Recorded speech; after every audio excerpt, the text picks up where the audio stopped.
And we're back with Five Star Counsel TV. We're here for episode 4. This week, we're going to be talking about the 4 stages of business. So, we have a lot of things that we think about in terms of how you run your business as a law firm.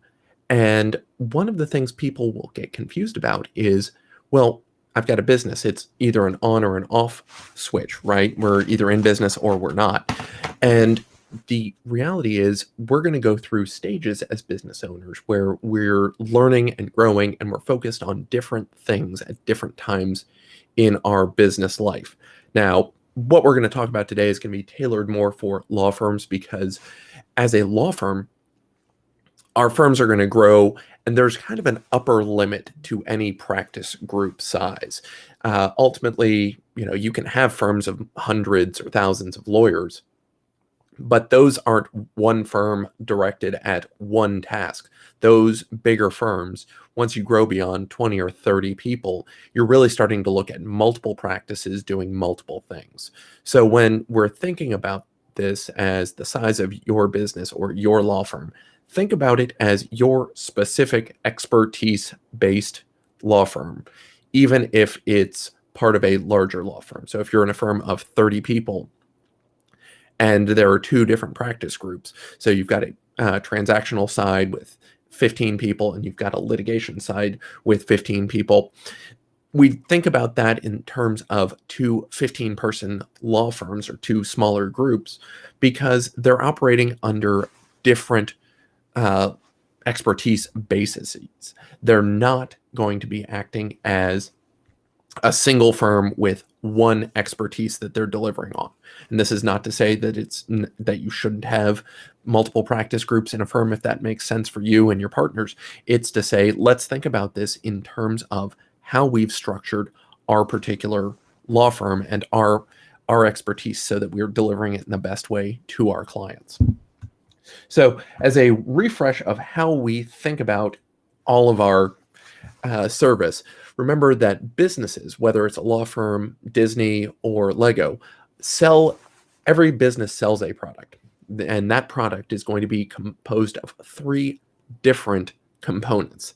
There will be a physical component where clients are paying for a thing they can pick up and touch. They were going to pay for a technical component. So this is going to be the knowledge work that clients will pay for. Do the thinking for me.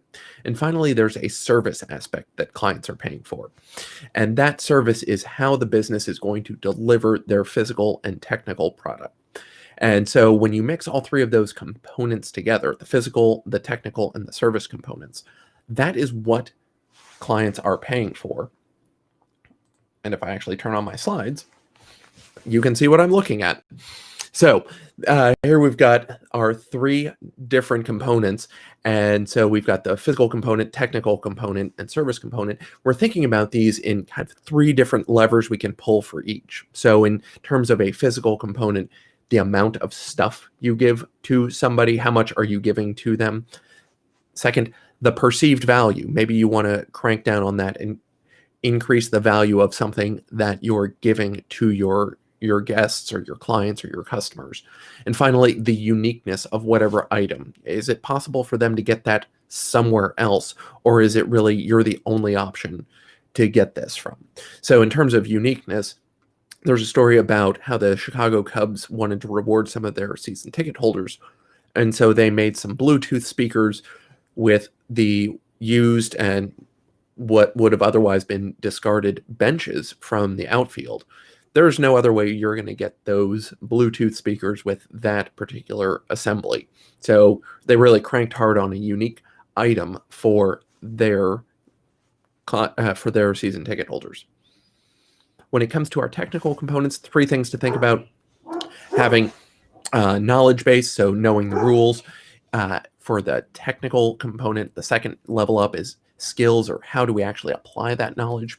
And finally, for our expertise, this is where we as lawyers, as well as doctors, CPAs, engineers, want to get. People are coming to us not because we know the rules. They can find those rules on Google, and not for our skills, because those skills are getting to be where they are really a commodity, and almost anybody can acquire the skills, or being able to get somebody to complete a task for you. We're getting to that expertise level. The expert level is where clients come to us because we're going to do the thinking for them. We're going to guide them. We're going to provide accountability to them in exchange for their dollars in a way that someone who is just knowledgeable or has a skill set can't. So in the context of a law firm, being the person to not only know what the rules are and how to form a company, but also knowing why you're going to pick any particular entity, knowing how to guide some of the decisions that go along with it. It's not just a, hey, come to me and we can form an entity for you, but come to me, we can get you the right type of entity and not just any old entity that you think you need. Why? We're the technical service providers. We are there to provide that to clients, and that is what they are paying us for. We should be there to help guide those decisions. If they don't need us for the guidance, then we as lawyers really aren't serving much of a use, and we really shouldn't be part of that decision. Finally, service component. This is where places where businesses are going to make their money because people want to spend their time well. They want to spend their time with that company. So we're not outsourcing the doing or the thinking or the manufacturing like a technical or physical component business. In a service business, clients are coming to us because they want to enjoy their time spent. So 3 levers we can pull on there are people, how friendly are they? How empathetic? How do they behave? The quality of our service. So is it fast? Is it exclusive? Do we have the folded towel swans on the bed and the chocolates on the pillow? Those sorts of things. And finally, and probably most importantly, consistency. Making sure that we're doing the same thing over and over and over again in the same way. And so when we think about all of these, what it really comes down to is we're going to focus on different levers, these 9 different levers inside of these 3 different components at different times in our business. And that's going to be reflected in how we're setting up and growing our business. So as I said, today is all about 4 stages of business. I'm going to turn off that slide. One of these ways I'm going to turn this slide off. Here I am. 4 stages of business. And I want you to think about and have an image in your head of how you're growing this business from it being just you to you running a team of 25 people. And even if your goal with your practice isn't to have 25 people, maybe you don't want it to be any bigger than 10 or any bigger than 4. Know that these are the things that you would start coming through and start having to grow through. So the first stage, and what I'm going to call stage 0 or business level 0, because we're going to be starting out basically at nothing. Well, at this point, the only person there really is you. You are the only one there. You're going to have to do everything. Your goal truly at this point is to survive. So if we're going to put a metaphor in place, I want you to think about you standing at the end of a dock in the middle of the ocean. And somebody comes, and whether it's somebody throwing you out of your old job or you jumping off the end of that dock and jumping into the ocean, one way or another, you're leaving the safety of that dock, and then you're out there in that ocean by yourself. It is sink or swim time. So it's just you, and you have got to figure out how not to drown. So your goal, when it's just you, and when it's just your little practice area, all by yourself, your goal is to survive. Business at that point, where is it coming from? What is your source? Well, if you're a true solo, just working for yourself, possibly straight out of law school, you're going to have family and friends that are probably going to send you business. But if you're thinking about this, well, I work inside of another law firm. What does this mean? Well, your source of business, as you're learning how to do things, is going to be the partners who are giving you work. So what are they doing? How are they feeding you? That's your source of business. And at this point, because it's just you, the other thing we're going to think about is how many layers of management are there? The answer is none. It's you. You're there at the bottom. And so you're there to get everything done. What it also means is you may not have any stages to delegate through, and you're doing everything. Something else to think about, well, what do you know about your business? What kind of data key performance indicators, KPIs, are you looking at? And at this point, really, it's sink or swim. You don't have time for data. We're not even going to worry about that sort of thing. So stage one, think about this as being tossed off the end of that dock into the ocean. Your job to get out of true solo status is to really grow the business to the point where you know what you're doing and you are not drowning. So it's get clients in, take care of them any way you can. Now you're going to progress beyond that stage and get to kind of solo plus. So this is what I'm going to call the second stage of business. We're going to call it business level 1. So when we got tossed out, that was business level 0. But it's now going to be business level 1, where you're rocking it along. You know what you're doing. You may even have some people working for you, but you probably don't have many. So you've gotten to the point where you have learned how to survive as a practice. So you know how to get money in, you know how to pay bills, you know how to pay other people and work people through your system. But at this point, really you're out there in the ocean, you are swimming by yourself, and you may have two other people who are along for the ride. Now, at this point in our metaphor, and I'm going to keep stretching this metaphor as far as I can, when you're swimming, you're bringing these people along. Think about yourself as the swimmer, and there are people who are tied to you. They're doing what you tell them to, but ultimately they are only receiving direction from you. They're not really thinking too far ahead. They are doing exactly what you say. We had a few items we thought about before in stage 0. So 1, we've already addressed the size, and 2, we've talked about delegation. Now we want to think about, well, what sort of data do you have about your practice? Well, at this point, you've got some data. You know a little bit more about what's going on and whether or not things are working. And I want you to think about this as digital data, in the sense, not that you can store it in the cloud, but it's on or off. So yes or no data. So did we get a client? Yes or no? Did we get paid for this matter? Yes or no? Did I get to take any money home? Yes or no? We're not worried so much about the values or the numbers. We'll get to that later. But at this point, really, you've got data that tells you whether or not you can do anything.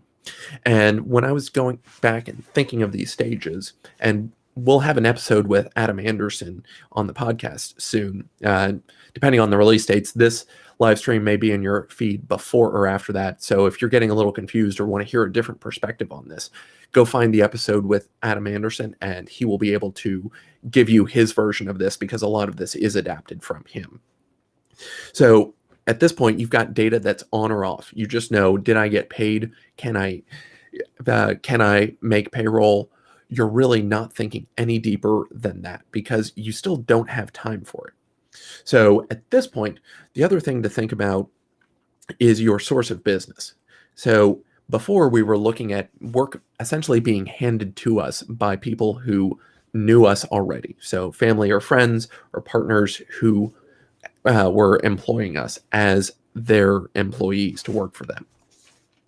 What we're working on here, one of the things that we really want to focus on, is our consistency of our service. So to kind of grow out of level 1 and get to the next level, we really are focused on doing the same things again and again, because until we can get some basic consistency down, it doesn't matter. Like, tracking data beyond that isn't going to help, because it's going to be different every time.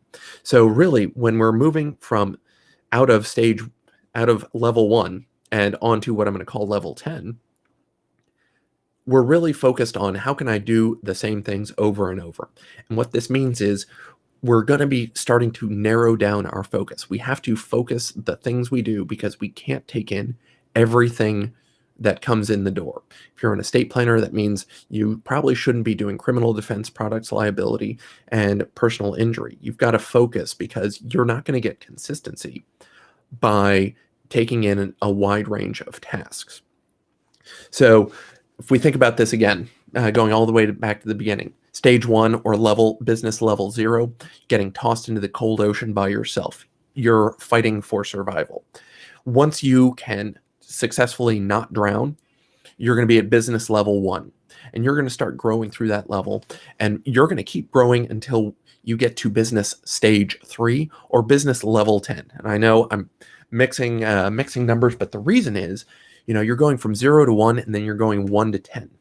And what you should be thinking about is that level 3, we're scoring it as a 10 because what you did to get from 0 to 1, you can't stay at that same pace. You've got to increase and change how you're working to adapt so you can grow to a level 10.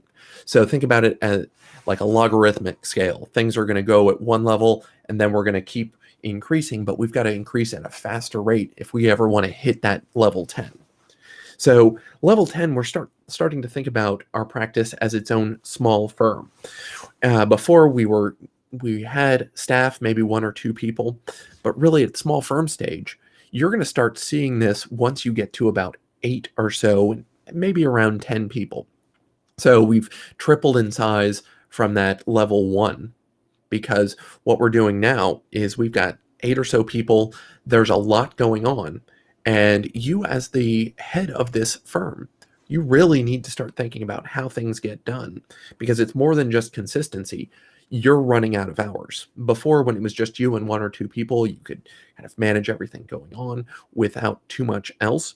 But at this point, for you to grow into that level 3 business score 10, you have got to get more things off your desk so you can focus on being the expert. Because if you're getting distracted from this with the minor tasks every day, this is going to be a problem. Like, ultimately, lawyers aren't getting paid to do the basic tasks or running payroll or any of the behind the scenes stuff.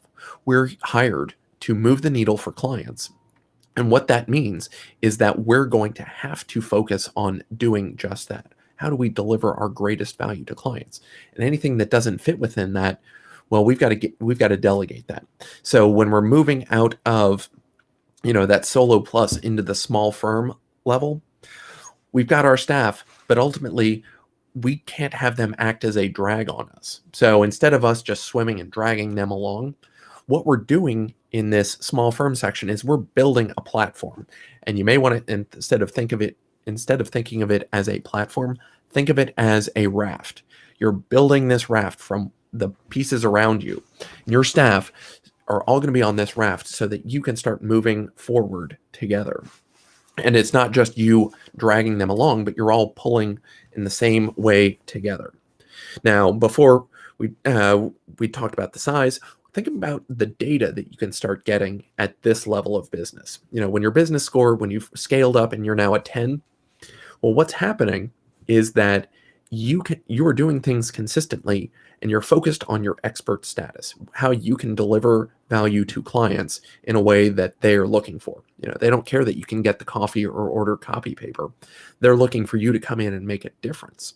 So this level, your data is going to be much better. You're going to know more about who your clients are and how you can help them. So knowing then that your data is going to go from that digital on-off data to being more analog of, is it we're getting percentages of these types of clients. This lead source, we know we're going to get this level of, or we can expect that clients are 50% to sign up with us if they come from referral source 1, and they're 100% likely to sign up with us if they come from referral source 2. So knowing that we've got to start getting deeper into our data to progress to that level. At this level, your management, you're going to be in a place where you're probably you have to be delegating to grow through this. But what you're looking at is, instead of it just being you to the direct report, you're probably going to have somebody else who's reporting to one of your direct reports. So we now have 3 layers of management. You at the top as executive, then 1 layer of direct reports to you, and then below that, some people who are going to report to the people who report to you. They're not going around that. They're not reporting directly to you. They've got a layer to protect you from having to do everything. Again, as the expert, you've got to be isolated from the tasks that you shouldn't be handling. So you don't need to get in the middle of doing things. You need to be delegating not only down to 1 level below you, but to a level below that person, so you can leverage all of this system that you're putting together.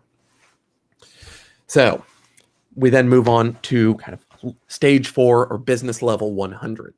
Again, what we're going to see, we're not doing a simple linear progression. We're going from 0 to 1, and then from 1 to 10, and then from 10 to 100. Now, 100 may not ultimately be the full realization of a law firm, but conceptually what this looks like is you're pulling yourself out of the business more and more to where at business level 100, think of yourself as just the shareholder. All you're doing is making top level decisions. You're not even working in the business anymore. As a lawyer, it gets harder and harder to do this, so we may never reach that level. And when we talk to Adam Anderson, you'll see that he's envisioning that top level, what he calls business stage 4. You really are the absentee shareholder there to make some decisions and guide people as they work for you.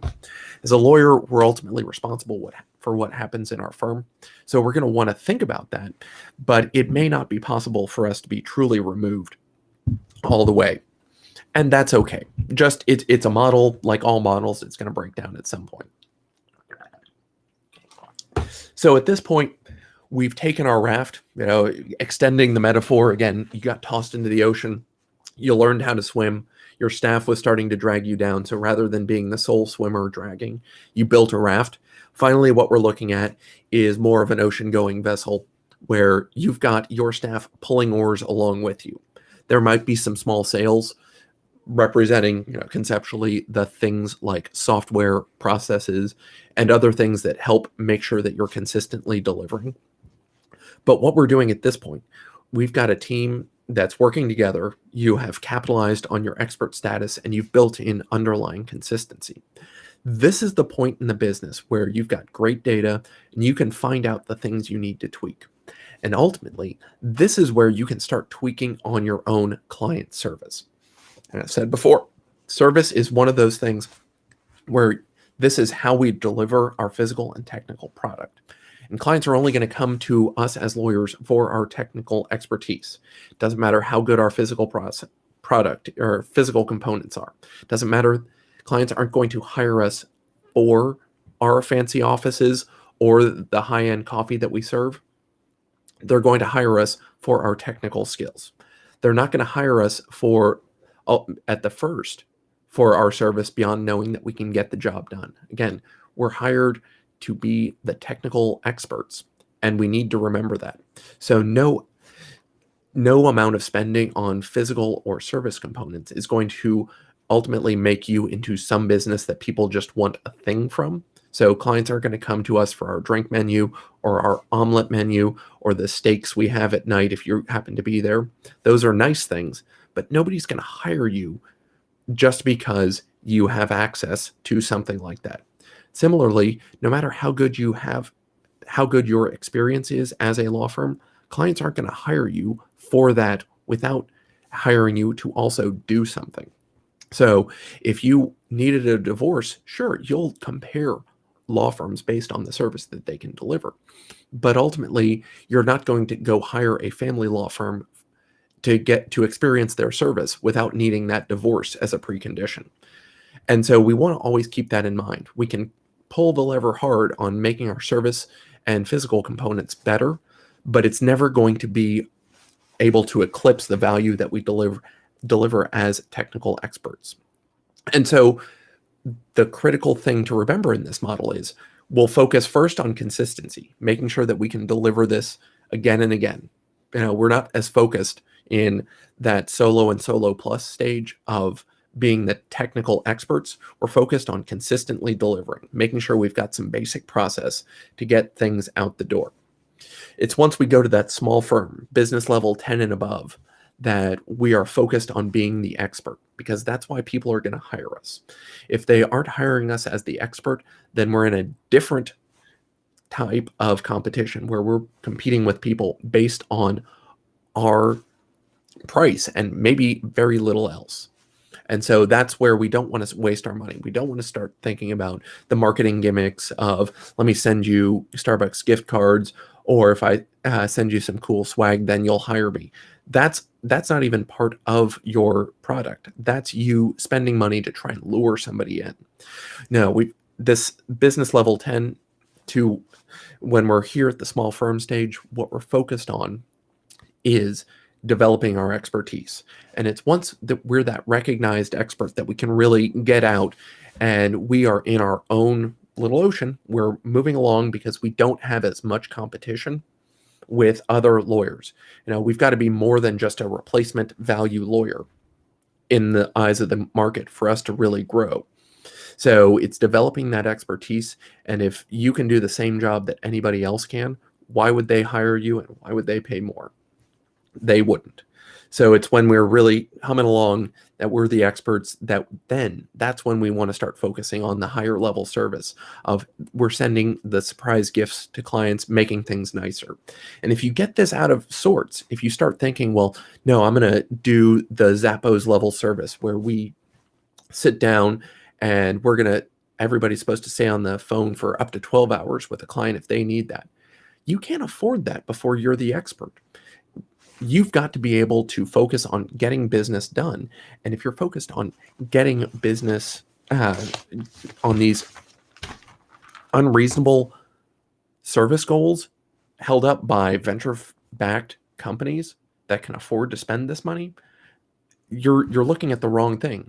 We've got to be focused on being the expert, and by being the expert, we can then grow to a point where we can improve the service touches. But before we get to be that expert, we really have to just focus on consistency and getting things done so that we've got a working business. Once we're there, we can improve and think about how we can make our firm better. But it's not until then that we can actually do that. So I'm going to close things down. Let's go back through everything. We'll kind of bring back up the slides. There we are. Business, here are what we sell. 3 components: the physical component of how much of a thing we're selling. Is it 0 of something? When they hire a law firm, they're hiring us for 0 steaks and omelets and drink menus. For perceived value, how many dollars would they be willing to pay for this? So if we're able to put something together, regardless of our cost, what would the client be willing to pay for it? If we can put together that iPod and send it to them with all of the knowledge that we've got, there's going to be a higher perceived value for that. Then uniqueness of that physical product. How many of these are available in the universe? That's what we're going to think about. Technical component, the second component, and this is where lawyers live. We're going to go from our knowledge base, so what we learned in law school as the basic rules, to skills when we get out into practice and actually doing and implementing things. So how do we do this? And finally, expertise. Which skill are we employing? Which method are we going to undertake to achieve the result for the client? Finally, the service component. So how we're delivering those physical and technical components. Looking at our people, so they're the ones who deliver our service, the quality of that service, so how are we delivering it? And finally, the consistency, how often are we actually delivering at that level? We roll all those together, and that's what our business is selling. We then look at the 4 stages of our business. So again, stage 1 in Adam Anderson's method, or level 0 in my thoughts on this. You're tossed into the ocean and your job is just sink or swim. We have no real data at this point because we're focused on surviving. We'll grow to business level 1. So we're going from 0 to 1. We're learning to swim. We are out there on our own. We may have a staff member or 2, but we're really swimming in the current by ourselves. We're going to then have to upgrade what we're doing and grow to business level 3. Business level 10. And this is where we're building out that conceptual raft for our business. We're capitalizing on the consistency we built so that we can focus on our expertise. And we're going to focus on that expertise until we can really break through and be in that category where people know when to call us. And it's not just folks off the street, but our competitors are actually picking up the phone and sending us business because we have something that they don't have. It's that expert status in a particular niche. Finally, we're going to be growing towards possibly a mythical business level 100, or as Adam put it, business level 4, where we're going to put things in a place where we can we are less hands-on. We may be working a little bit in the business, but ultimately we're delivering for our clients on a highly tuned basis, and we can really focus on that service aspect again. At the beginning, we just needed to get the basic consistency down, but ultimately, once we've grown beyond that continuing existence of the business, and we're really working on that expert status, we can focus on tweaking how we improve the service, but it's never going to be in excess of our own technical expertise. So think about it this way. You've got to get your technical expertise up so that you can increase your service.